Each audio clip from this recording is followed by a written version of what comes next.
today I'm creating Neurographic Art, and this was originally created in 2014 as a calming, peaceful, sort of beautiful way to deal with stress. Turns out I've been doing it since I was a child, but now it has a name. But that's another thing. So the first step we do is we take a permanent marker or some sort of permanent pen, something that won't rub off, and we just draw lines on our paper without thinking, maybe focusing on a problem you have if you're wanting to let go of stress. And you want to make sure none of the lines end anywhere on the paper.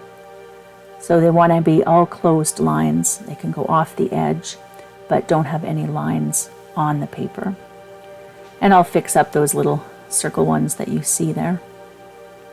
And then the next thing you do is you start to round off all those edges and take that harshness away by rounding off all edges. And you'll notice that I end up darkening a lot of my lines, and that's mostly just because I have a very shaky hand, but the line thickness really doesn't matter. It's just about taking away that edge. So you're going to want to round off all corners.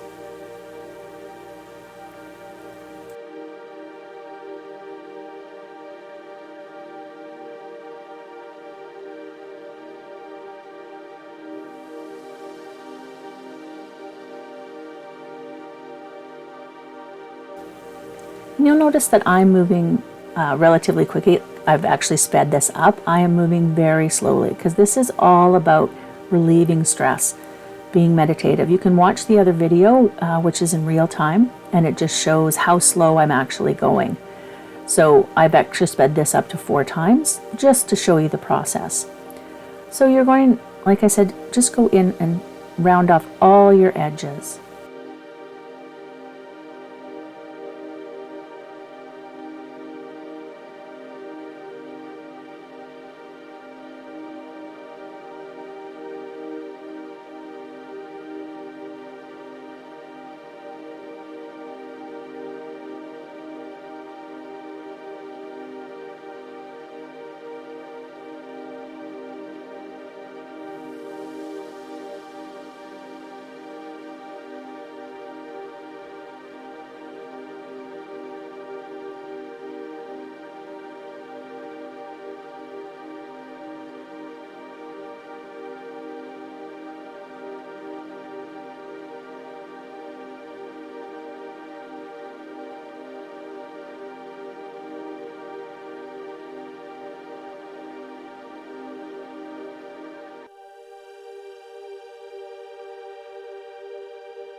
And just know that this is not something that you can get wrong. You can't make your edges too round or it's the only reason we're taking those edges off is literally for that, to take the edge off, right? So we're just softening into this, and that's part of, you know, taking away those corners and things like that. No judgment for yourself here. It doesn't matter how thick your lines are, how thin, how many lines you have. You just want to make sure that they don't end in the middle of the page, and you want to round any corners. That's really the only rules here.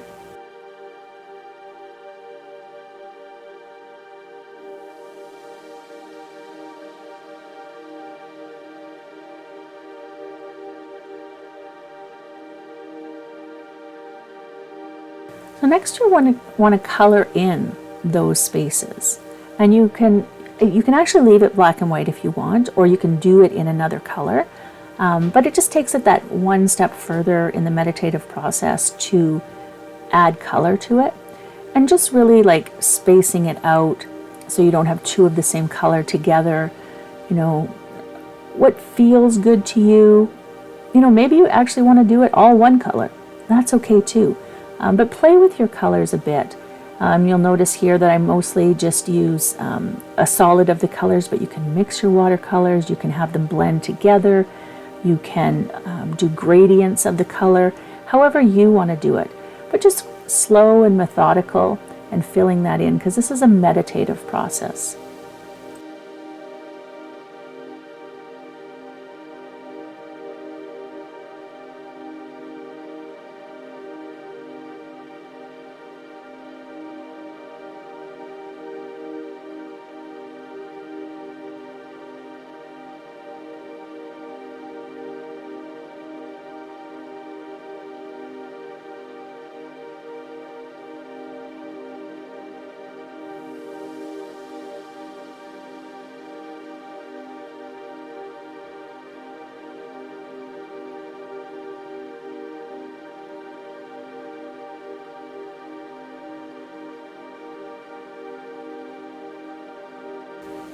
And remember to be kind to yourself. That's a really important part of this, because the whole idea is to let that stress go, right?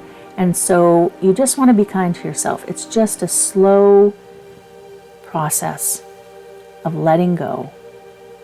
And it's just a really wonderful process. I realize now, I used to do it all the time as a child. I did it probably up until I had children of my own. And I would draw these swirls on my page and I would color them in, mostly with pencil crayons or markers. And now that I have been diagnosed as autistic or on the spectrum, I realized that this was a way of calming myself, right? This was something I was already doing. And then, of course, it was found in 2014, which I love. And you'll see here, the colors ran together. I know better with watercolors. You don't paint right next to a wet color. But I'll fix that up at the end and I'll show you how to do that. Or you can blend your colors together. Maybe you want to do that.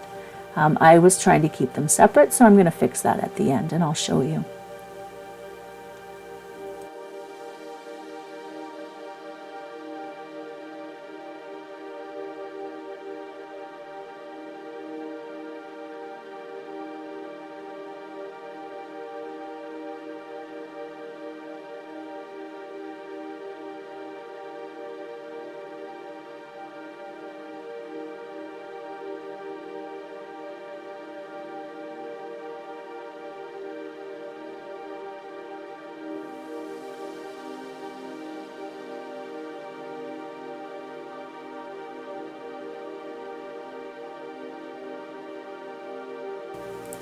So as you can see, I ended up using all the colors of the rainbow. It's a typical thing that I do.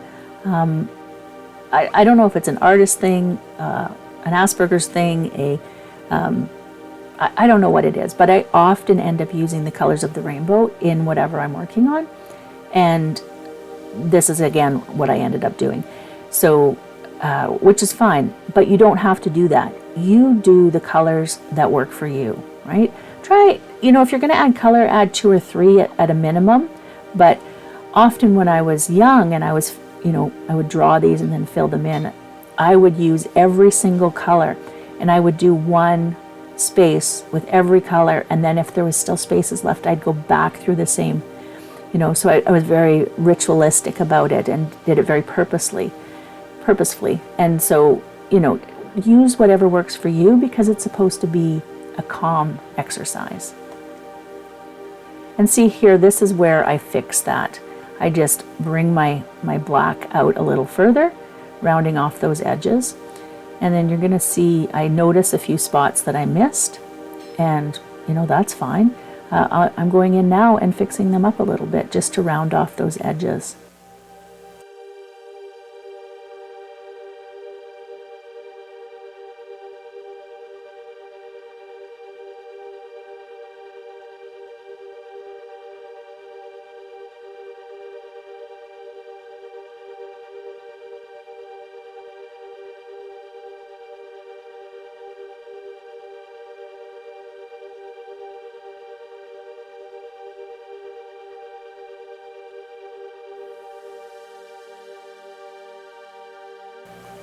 And you'll notice that I also chose to leave white space.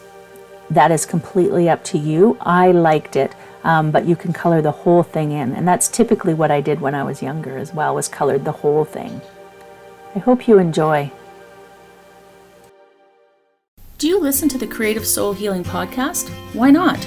That's where I interview creatives, healers, and people who have healed with the help of creativity. Each week, a new interview. Learn what people think of healing with creativity. Click the link below to listen or watch the latest episode. You can also find us on all the popular podcast platforms, such as iTunes and Spotify. Check it out today.